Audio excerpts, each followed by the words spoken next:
What's up, guys? Welcome back to the Growth Project. Today we are talking about what's new in marketing in the beginning of June 2023. In the last episode, I talked about how Montana and its governor had officially banned TikTok starting in January of 2024, and news broke soon thereafter that TikTok does plan to battle that decision, stating that it's unconstitutional and against the First Amendment. Now, again, it's just a bunch of news at this point. I'm interested to see where this goes, where it takes, but it does look like more states might be in the process of moving toward this decision. Next, let's go to YouTube. YouTube officially announced a couple of different things. First of all, it's getting rid of stories. So YouTube stories are no longer a thing. It's been a kind of an ebb and flow thing and never officially got an actual launch when it came out a few years ago, but they are officially discontinuing stories at the end of June and are moving more towards YouTube Shorts and now community posts, which is the second announcement from YouTube. Community posts has been something that's been tested by some of its larger users as another way that they can engage with their audience. If you currently go to one of your favorite content producers like Mr. Beast and go to their profile, there should be a community post section on their profile that you can kind of interact with them. Community posts is a great way for massive creators and even small creators to connect with their audience in another way outside of shorts and long form videos. It almost functions like a up-to-date blog, or almost like Twitter. It's almost YouTube's function of Twitter, where they're putting in small updates. You can post longer pieces as well, but it's another way to kind of engage with your audience outside of the long form and short form content that they've been pushing so much recently. One of the cool features about community posts is that you're able to poll and quiz and do different things with it. It's not just regular posting. It's very similar to how some of the quizzing and poll taking is being done through both Twitter and LinkedIn right now. YouTube now has that availability, just giving content creators another way to connect. Google also recently announced that they're adding AI into their ad platforms, which who isn't these days? But they have recently released a couple of ad tools that can help creators and advertisers boost their brand and optimize what they're doing with their marketing through Google platforms. One of those tools is a photo editor that allows you to change backgrounds on various asset posts. So for anything with products, if you're only advertising the product with no actual human interaction, it's a great way that you can produce more assets and provide your company and your brand with some additional pieces to use throughout your marketing. A subsection of that piece is actually a background remover tool, where you can take out the background, much like some other services that we have now, to where you can utilize just that piece in more forms of content production. Another tool that they recently announced is a low-res image enhancer. It's a AI tool that will take a low-res image and turn it into a high-res image, which is great if you get a couple of pieces of content or a couple of visual assets for your brand or your product, and maybe a couple of them, maybe even your favorite one, doesn't come in quite as clean as you'd like, or you want to blow those up. This high-res enhancer will now take those low-res images and amp them to where you can now use them on some larger pieces. One of my favorite new announcements from Google and their new AI additions to their ad platform is actually a landing page summarizer. While this is an official name, it's a great way that you can optimize your Google ads based on the landing page that you're trying to send them to.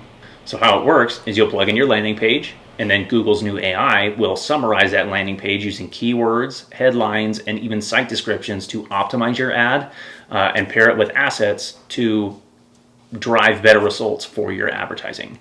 Once it's produced some information, you can obviously go in and edit and make some small changes as you see fit to better align with your brand. And then you can just schedule it from there like you normally would.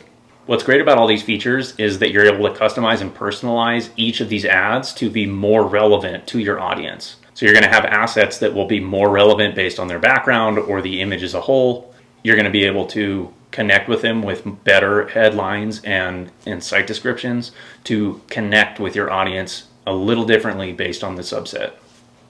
They did also announce that there's some new search capabilities coming through with AI, but those are going to be released over the next couple of months. Moving on to Instagram, they just released an explainer for their algorithms across all of their different features of the app.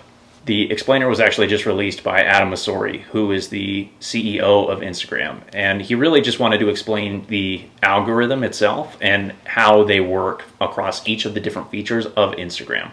Now, I've linked the full explainer in the caption here on YouTube and Facebook, but to go over each one, just so you guys kind of have an idea, The explainer actually details how the algorithm works and how they present content to you in each of the features. So one for Reels, one for the feed, one for the Explore page, and then one for your stories.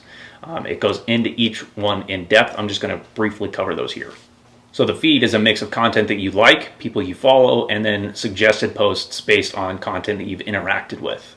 Here are the main factors that it draws off of to present that content to you.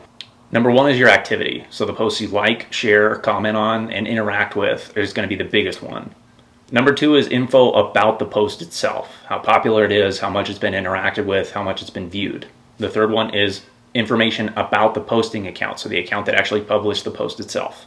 Factors like how often you've interacted with them, whether or not you interacted with them at all, and how often people are interacting with them as a whole. And then number four is your history of actually interacting with that account. So if you've ever interacted with them before, searched their profile, looked at any of their posts or videos, those four factors are going to play into how often those posts get suggested in your feed. So this, a lot of times, is why you start to see maybe your own business posts from your personal profile because you're going and liking all your content. Those posts are going to show up more often because you're interacting with those every time they post. Okay, moving on to stories. Stories are primarily just from people and accounts that you follow, and then the advertising that pops up in your stories as well. Stories will pop up toward the beginning of your feed the more often you view those stories from that particular account. So if you're checking out your business account again, or if it's a family or friend that you're very interested in what they're doing, they're going to pop up closer to the front of your stories. The second factor in seeing stories is actually the engagement, how often you respond to them, like the stories, or just engage with them as a whole. The third one is actually the closeness of the account. So if it registers that you're a family or friend of the account, those will tend to pop up a little bit more. On to the Explore page. Now the Explore page is only people and accounts that you do not follow currently. Recommendations on the Explore page are going to be based on information about the post, so how popular it is, how relevant it is to the content that you're currently engaging with on your feed. It's also going to be based on your activity in Explore, so what kind of content you're searching, what kind of content you're actually engaging with that has popped up in your Explore page before. And then finally, it's going to be all about the poster itself, so the posting account, how often you've engaged with that account before, if you've ever, and how relevant they are to people that act and function similar to you on the platform. And then finally, Reels. Reels is an emphasis on entertainment.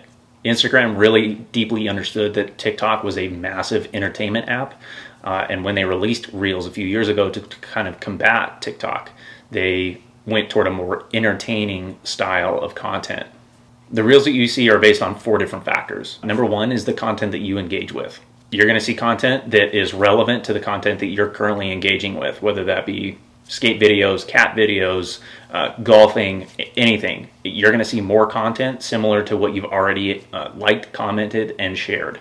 The second factor is your history with the account. So if you've already interacted with your account, you're going to start seeing more posts from them as you continue to scroll.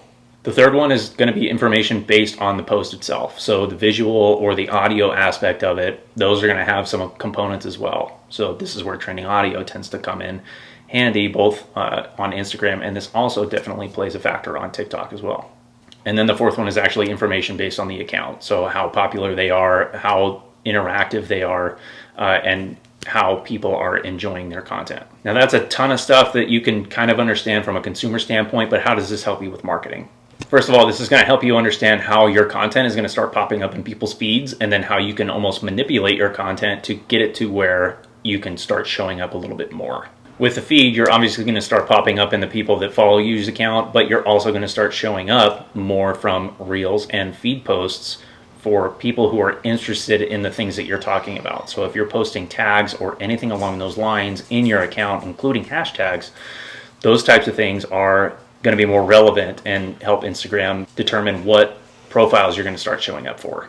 For stories, the more people engage and interact with your stories, those are the people that are going to start seeing your stuff more. So if you can make your stories more impactful, more engaged with your audience, you're going to start popping up more and seeing your views go up. Reels is obviously more about entertainment, like we've already talked about. So if you can make your Reels more entertaining, even if they're education based, you can start popping up in more feeds. But understanding all of that doesn't really matter if your content isn't good. So understand what's going to be good for you, what's going to help by building a strategy and then building off of that strategy. Because if your content sucks and there's no strategy behind it, your mom's going to see it, and that's about it. That's it for this week's News in Marketing. If you're watching on YouTube, don't forget to hit the subscribe. And if you're listening on the podcast, hit subscribe and let me know how I did.